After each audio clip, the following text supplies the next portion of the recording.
Hey, this is Dr. Ryan Wohlfert with Total Health-Fitness.com. And what we're going to go over today is an exercise. It's an awesome exercise for your low back because it protects your low back. And I can't stand when I hear people say, I don't do this exercise because it hurts my low back. There's two reasons it's going to hurt your low back. Number one, you're doing it wrong. Or number two, you're using way too much weight. Now, even if you don't exercise or go to the gym, this exercise is a movement.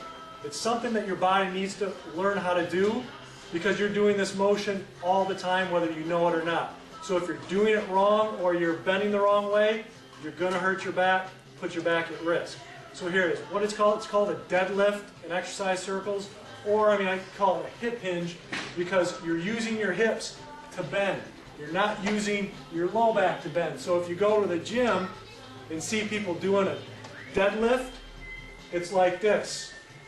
You're rounding their back and coming up, and that's why they hurt their back.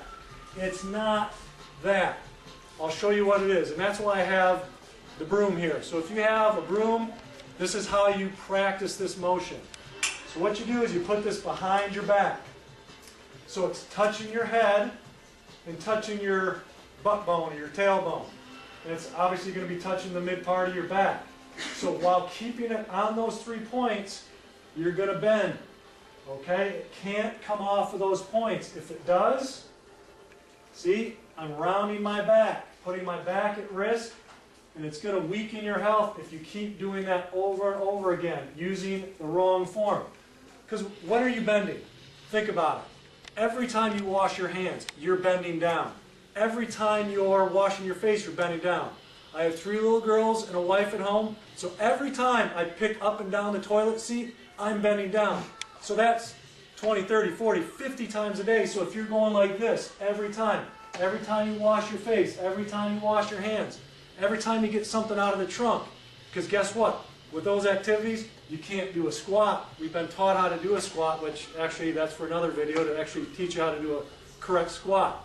But this is to teach you how to use your hips. Again, so now if you're doing a deadlift in a gym, okay, you got dumbbells in your hands, you got a barbell in your hands, and again, I'll use this for a barbell. What you're going to do, I'll put it this way.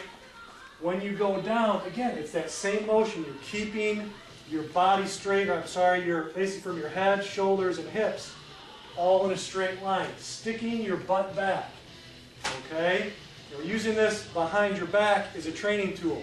So when you get to the gym or when you're actually doing the exercise, then you'll be able to do it a lot better and get more benefit out of it. Again, God gave us strong hips, big thighs, smaller low back. So where do you think the work should come from? It should come from your butt, hips, and thighs when you're lifting, okay? Just slide it down. Another good key is keeping the chest tall, okay? Sticking the chest out. It's just like that, almost like you're scraping it along your shins, keeping the weight on your heels. So that's how to do a deadlift, how to do a hip hinge to help protect your low back and keep you healthy. Have an awesome week. We'll talk to you soon.